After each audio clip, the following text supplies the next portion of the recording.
3 साल की दूरियों पर लगी विराम। लोक अदालत में पति पत्नी साथ रहने को हुए राजी। राष्ट्रीय लोक अदालत में सुलझे रिश्तों के झगड़े। 3 साल बाद पति पत्नी ने मिलाया दिल। कोटा जिला विधिक सेवा प्राधिकरण की ओर से वर्ष 2025 की दूसरी राष्ट्रीय लोक अदालत का आयोजन शनिवार को किया गया।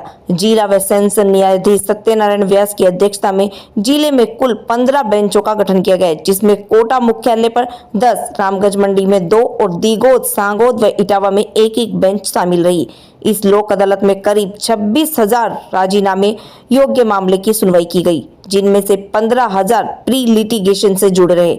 लोक अदालत में एक मामलिक मामला पारिवारिक न्यायालय क्रम 2 में सामने आया।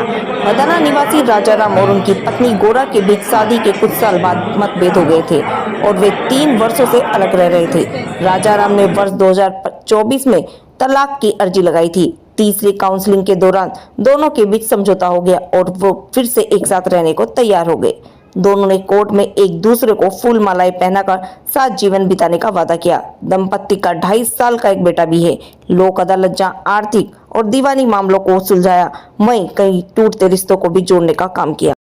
विवाद के लिए आते हैं, एक दूसरे से तलाक लेने के लिए आते हैं, लेकिन यहाँ पर जाके उनको वापस घर बन जाता है तो कैसा महसूस होता है? इनको बहुत अच्छा महसूस होता है, एक तरह से सुकून सा लगता है, क्योंकि यहाँ चक्कर काटने से इनको कोई बहुत लंबे से भी बीत जाता है।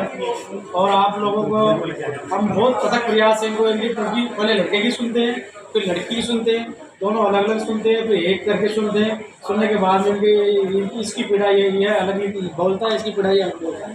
जबकि इन दोनों में लड़का लड़की की कोई लड़ाई नहीं होती।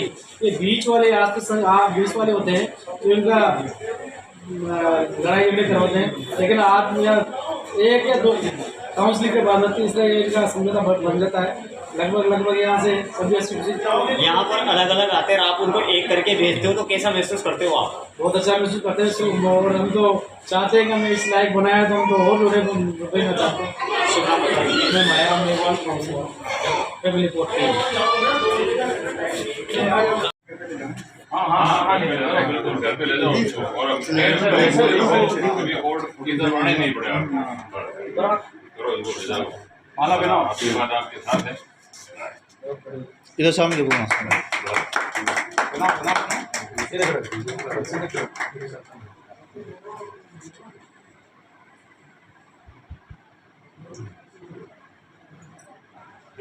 न्यायालय में इनका राजाराम और गोरा का जो समझौता करवाया गया, ये राजाराम तलाक लेने आया था और हमारे जज साहब और मेरे काउंसलर के समझाइश पर दोनों समझकर आज ये पुनः दाम्पत्य जीवन का स्थापन करने जा रहे हैं। लगभग यहाँ पर अभी तक 157 मुकदमों का निस्तारण हो चुका है और सभी राष्ट्रीय खुशी करके रहे हैं। जज साहब ने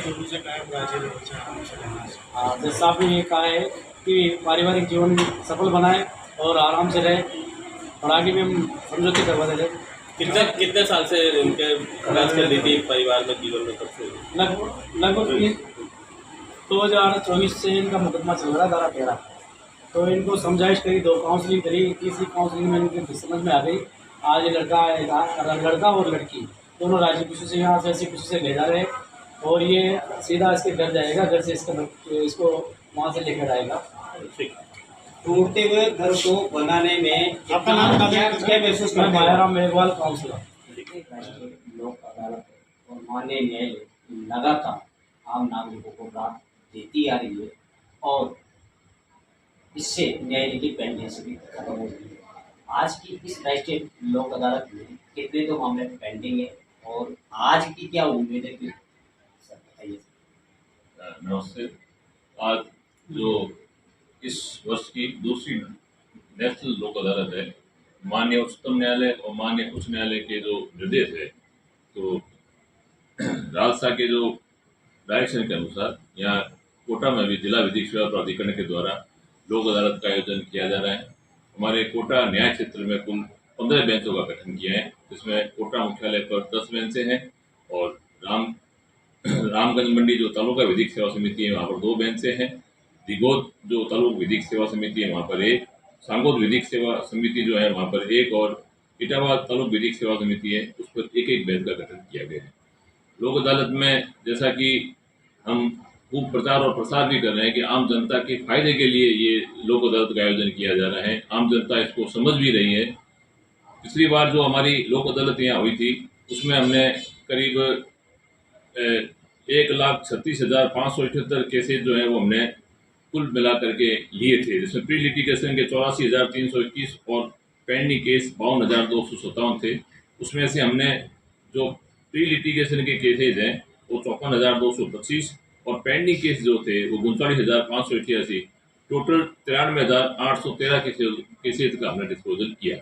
इनमें हम जो है प्री लिटिगेशन प्लस जो रेवेन्यू अदालतों में भी जो मुकदमे चल रहे हैं वो भी इसमें शामिल है। आज जो लोक अदालत का आयोजन किया जा रहा है मुख्य रूप से हम MACT के जो प्रकरण है उन पर ज़्यादा ध्यान दे रहे हैं। MACT में जो एक्सीडेंट हो जाते हैं तो पीड़ित परिवार को तुरंत मुआवजा मिल जाए, इसके लिए हम बीमा कंपनी और उनके ऑफिसर्स के साथ और जो लिटिगेंट है, जो अप्लीकेंट है, उनके साथ ही मीटिंग करके समझाइश करके कोशिश करते हैं कि माननीय जो उस न्यायालय की जो गाइडलाइन है उसके अनुसार ही फैसला होना है तो तुरंत आप फैसला हो।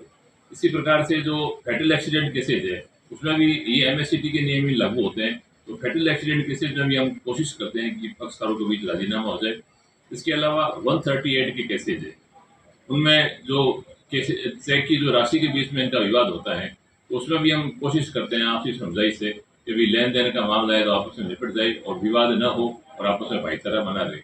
इसी प्रकार से जो वैवाहिक केसेज है, आप जानते हैं कि इस समय जो मैरिज जो केसेज जो है, डाइवोर्स के जो मैट्रिमोनियल केसेस की संख्या बहुत बढ़ रही है और हमारे यहाँ कोटा में भी 3 जो है वो मैट्रिमोनियल केसेज के अंदर फैमिली कोर्ट काम कर रही है। उसके बाद भी मुकदमों की संख्या बढ़ रही है। तो हमारी जो यही कोशिश है कि जो परिवार जो है बिखराव न हो, परिवार आपस में मिले जुले, और उसके लिए हम खूब काउंसलिंग भी करते हैं। थाना लेवल पर भी काउंसलिंग होती है और उसके बाद जब मुकदमा अदालत में आ जाता है तब भी हम इसकी काउंसलिंग करके और कोशिश करते हैं कि परिवार बिखरे नहीं, परिवार आपस में मिले। क्योंकि हम ये जानते हैं कि जो सामाजिक संस्था है उसका जो पति पत्नी के बीच मन मुटाव का खामियाजा उनके बच्चों को भुगतना पड़ेगा। तो हमारी यही कोशिश रहती है। हम हर बार कम से कम जो अनेक समय से जो बिछड़े हुए जो दंपति है उनको वापस मिलाते हैं। और आज भी हमारी यही कोशिश है कि हम फैमिली केसेस के संदर्भ में हम ज़्यादा से ज़्यादा राजीनामा करें। इसके अलावा कितने केसेस सर फैमिली कोर्ट के? आज फैमिली कोर्ट के जो केसेस हमने लिए हैं वो करीब फैमिली जो करीब हर कोर्ट में 300-400 केसेस फैमिली के लेते हैं। उसमें से करीब उम्मीद है हर कोर्ट 100 केस तो निपटाएगी। 3 कोर्ट है तो लगभग हम ये एक टारगेट सा दे रखा है कि आप 100 केस निपटाए, तो 300 केस का निपटारा फैमिली कोर्ट के माध्यम से होना। इसी प्रकार से 100-125 केस MACT के माध्यम से भी जो है निपटाने का जो हमारे पास में एक टारगेट दिया हुआ है हमने उनको हर बार हम करते हैं। और विशेषकर मैं कहना चाहूँगा सिविल केसेस के लिए, सिविल मुकदमे में कोर्ट फीस जो है वो काफ़ी अधिक लगती हैं। आप और हम सब जानते हैं जैसे हमारे डिस्ट्रिक्ट कोर्ट में जो कोर्ट फीस लाखों में लगती है और ये जो लोक अदालत है इसमें राजीनामा हो जाने के कारण से हम कोर्ट फीस उसको वापस देते हैं। तो लिटिगेंट को समझाते हैं कि भाई आपका थोड़ा बहुत ब्याज का जो विवाद होता है तो कोर्ट फीस हम आपको वापस दे रहे हैं। तो ये जो समझाइश करते हैं और कोर्ट फीस जो वापस मिलती है उससे भी आम जनता को बड़ा फायदा है। कोर्ट फीस वापस मिल जाती है, इससे बढ़िया क्या है। दूसरा, लोक अदालत का हम वापस उनको ही बताते हैं कि न जीत न हार, दोनों पक्ष आपस में जीत के यहाँ से जाओ। कोई मन में किसी का रहे नहीं कि मैंने मुकदमा कोर्ट में किया मैं आके और वो जीत गया। हमारी यही समझाइश रहती है। हर ये जो 3 महीने में लोक अदालत आती है हमारा यही उनसे बार बार गुजारिश रहती है कि छोटे मोटे मुकदमे जो आपस में राजीनामे के सहमति से जो निपट सकते हैं और प्यार और संबंध जो स्वार्थ संबंध है वो कायम रह सकता है, उसके लिए आप हर बार कोर्ट में आते हो, पैसे भुगतते हो और इधर उधर आपके जो पैसे व्यर्थ में खर्च होते हैं उनसे आप छुटकारा पाए। हमारा ध्यान अदालतों का ध्यान जो मेन महत्वपूर्ण केसेज है उसकी ओर है।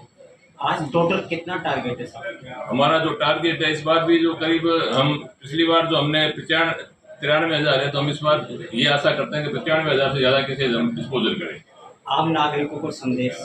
यही संदेश है कि लोक अदालत में जैसे प्री लिटिगेशन में हम बिजली और पानी के बिल या टेलीफोन की सेवाओं से संबंधित बिल, ये जो आपके जो स्थायी लोक अदालत में जो मुकदमे आ रहे हैं इनका भी हम लोक अदालत के माध्यम से निपटारा कर रहे हैं। तो बहुत जनता को राहत मिलती है। आपने देखा होगा पिछली बार भी यहाँ काफ़ी संख्या में जो आम जनता कोटा की आई थी, उनको बिजली के बिलों वगैरह में जहाँ सुनवाई आम गवर्नमेंट डिपार्टमेंट में नहीं हो पाती है, यहाँ लोक अदालत में काफ़ी जो है उनको रियायत में उनके प्रकरणों का निस्तारण होता है। इसी प्रकार से बैंक में जो लोन लिए हुए हैं, लंबे समय से जो बैंक के लोन का वो निपटारा नहीं हो पा रहा है या भुगतान नहीं कर पा रहे हैं, तो हम उसमें काफ़ी उनको सब्सिडाइज करके और जो मैक्सिमम छूट है वो छूट दिला करके यही कोशिश करते हैं कि राशि मिनिमम हो जाए, जो उनकी कैपेसिटी है उसके अनुसार करके प्रकरण का निस्तारण करें। तो देखा जाए तो वास्तव में आम जनता के लिए बहुत बड़ा जो है वो फायदे की चीज़ है, और आम जनता इसमें जागरूक होकर के जो काम उनके 100 चक्कर निकालने में भी ऑफिस में नहीं हो पाते हैं,